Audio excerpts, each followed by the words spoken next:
Bienvenidos a una nueva inmersión. Hoy vamos a hablar de un tema bastante complejo y Sí. controvertido. La guerra del presidente Nayib Bukele contra las pandillas en El Salvador.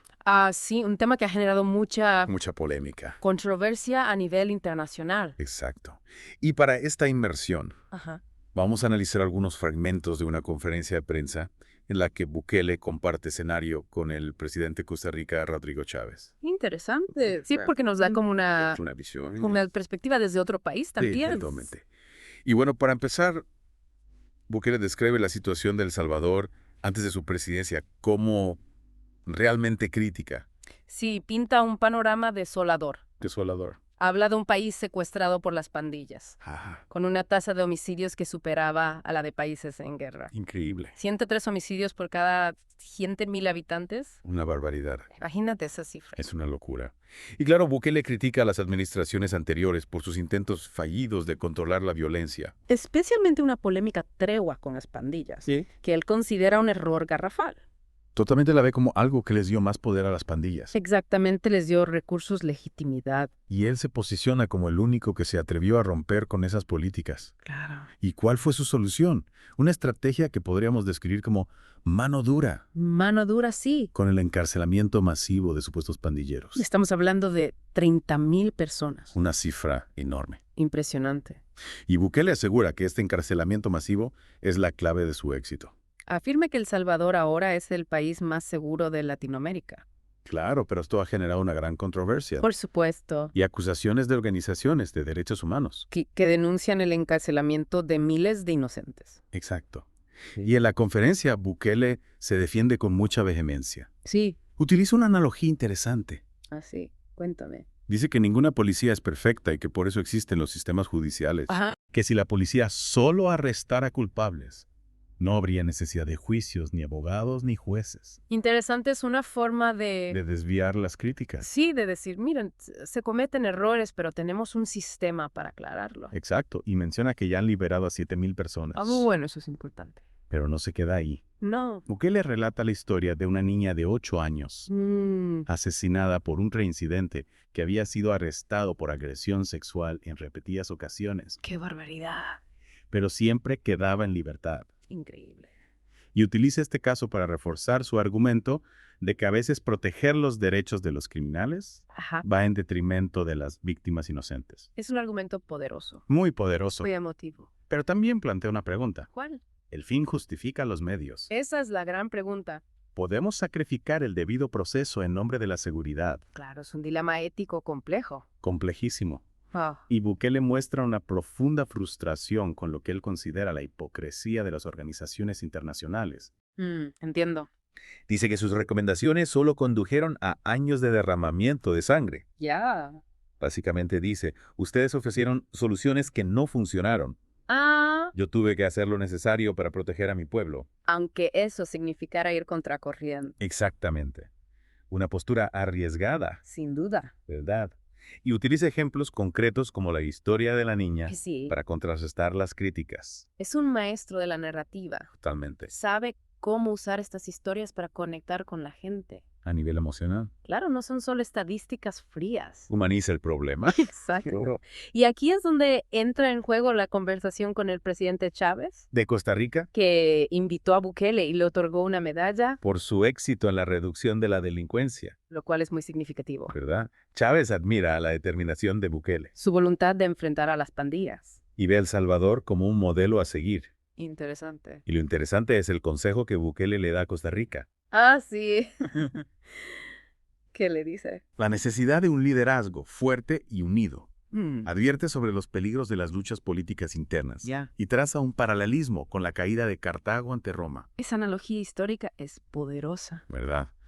Sugiere que las sociedades pueden destruirse desde dentro. Si están demasiado divididas. Exacto, si no hay voluntad para afrontar las amenazas. Y también le da recomendaciones concretas. Caras. Endurecer el control del sistema penitenciario, Ajá. limitar el acceso a noticias, regular las visitas conyugales, Medidas que buscan limitar el poder de las pandillas. incluso dentro de las cárceles, No. Nuestra ¿hasta dónde está dispuesto a llegar Bukele? para desmantelar estas redes. Y aquí la cosa se vuelve aún más polémica. Sí. Llega a calificar a las organizaciones de derechos humanos Ajá. como satánicas, ¿Qué? por condenar a un policía que mató al responsable de la muerte de su familia. Increíble. Una declaración muy fuerte. Provocativa. Totalmente. Equipara cualquier crítica a sus métodos con ponerse del lado de los criminales. Es una estrategia retórica peligrosa. Peligrosa porque cierra cualquier espacio para el debate O la disidencia, y alimenta las preocupaciones sobre las tendencias autoritarias de Bukele, que parece ver cualquier oposición como una amenaza. incluso si viene de grupos legítimos de derechos humanos. Claro, es una situación compleja. Complejísima. Nos deja con muchas preguntas sin respuesta. ¿Es Bukele un héroe que salvó a El Salvador?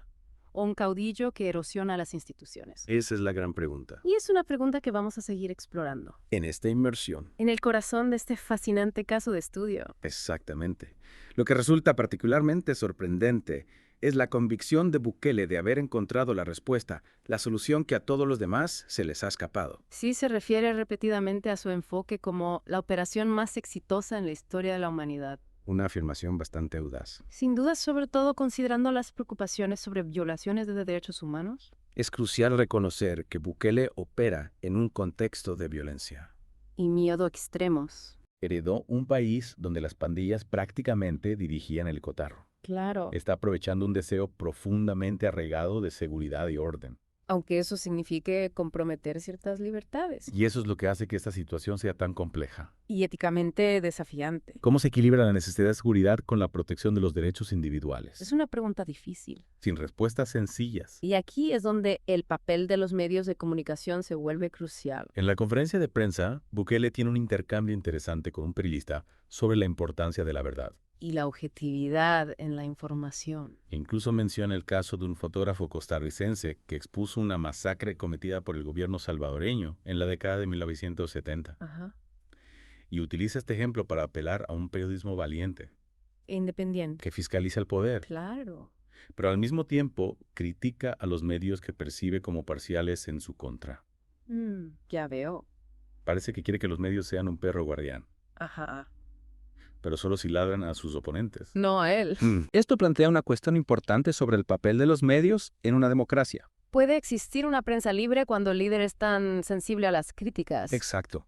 Está Bukele intentando moldear una narrativa donde cualquier disidencia se etiquete como fake news. O como un ataque a la seguridad nacional. Es una pendiente resbaladiza. Sin duda. ¿Y qué pasa con aquellos que se atreven a desafiar la narrativa de Bukele? Son silenciados, intimidados. Ha habido denuncias de periodistas acosados y amenazados por informar sobre presuntas violaciones de derechos humanos. Por parte del gobierno.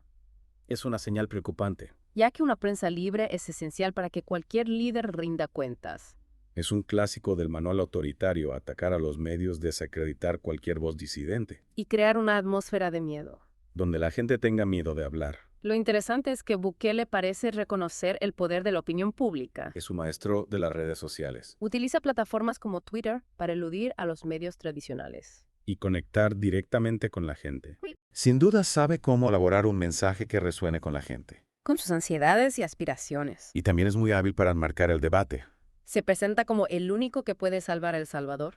El guerrero solitario que lucha contra un establishment corrupto. ¿Y una comunidad internacional hostil? Es una narrativa poderosa. Y parece estar funcionando. Sus índices de aprobación siguen siendo muy altos. Pero la pregunta es ¿cuánto tiempo puede durar esto? ¿Puede un país prosperar solo con el miedo y la represión? ¿Cuáles son las consecuencias a largo plazo de sacrificar las normas democráticas? Estas son las grandes preguntas que debemos hacernos. Y las respuestas no son nada claras. Una cosa es segura, la historia de Bukele está lejos de terminar. Es un líder joven y ambicioso, Que ya ha tenido un impacto significativo. tanto en El Salvador como fuera de él, Y su enfoque está siendo observado de cerca por otros líderes, que se enfrentan a retos similares. incluido el presidente de Costa Rica. El hecho de que Chávez se haya esforzado por invitar a Bukele y concederle una medalla Dice mucho, sugiere que hay un apetito creciente por soluciones de mano dura.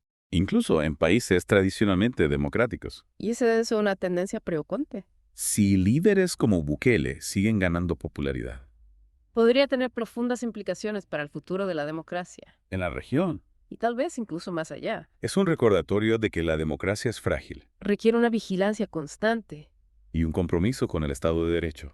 incluso cuando es difícil. Y es un crudo recordatorio de que las soluciones más eficaces. No siempre son las más éticas. Entonces, ¿dónde nos deja esto? Bueno, nos deja con mucho en qué pensar. El Salvador de Bukele es una advertencia. Un recordatorio de que el camino al infierno puede estar pavimentado con buenas intenciones. Es un recordatorio de que debemos tener cuidado con sacrificar nuestras libertades por la promesa de seguridad. Porque una vez que esas libertades se han ido. No son fáciles de recuperar. Y es un recordatorio de que debemos ser críticos con los líderes que prometen soluciones rápidas. Y fáciles. Siempre hay más en la historia. Y tenemos que estar dispuestos a profundizar.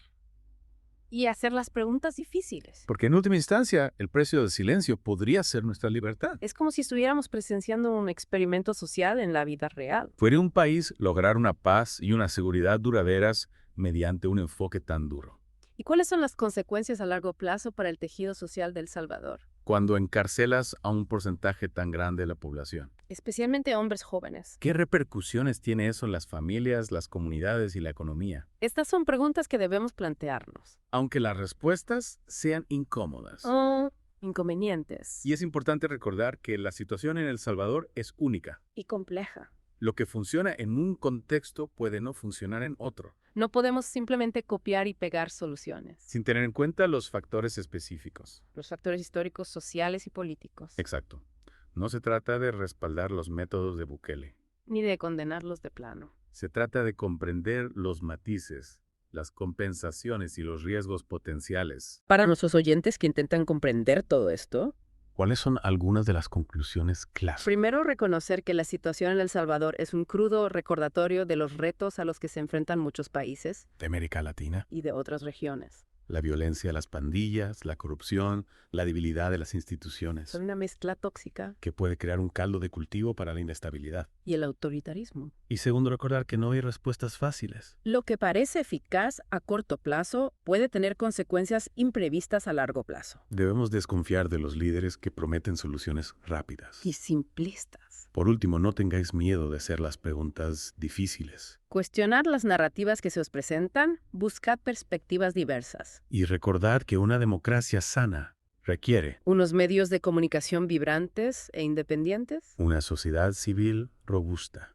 y un compromiso con el Estado de Derecho. Al concluir esta inmersión en la controvertida guerra contra las pandillas del presidente Bukele en El Salvador, me quedo con una sensación de inquietud, pero también de esperanza. Inquietud porque hemos visto con qué facilidad se pueden erosionar las normas democráticas en nombre de la seguridad. Pero también hay esperanza. Porque hemos visto el poder del pensamiento crítico y el debate abierto. Esta es una historia que seguirá desarrollándose y en la que todos tenemos algo que ver, ya que las decisiones que tome El Salvador hoy tendrán repercusiones mucho más allá de sus fronteras. Es un recordatorio de que no podemos permitirnos ser complacientes. Debemos ser ciudadanos comprometidos, votantes informados y defensores de los valores en los que creemos. Porque de ello depende el futuro de la democracia. Y con esto concluimos esta inmersión en la controvertida guerra del presidente Bukele contra las pandillas en El Salvador. Esperamos que les haya dado algo en que pensar y tal vez incluso haya provocado un debate sano.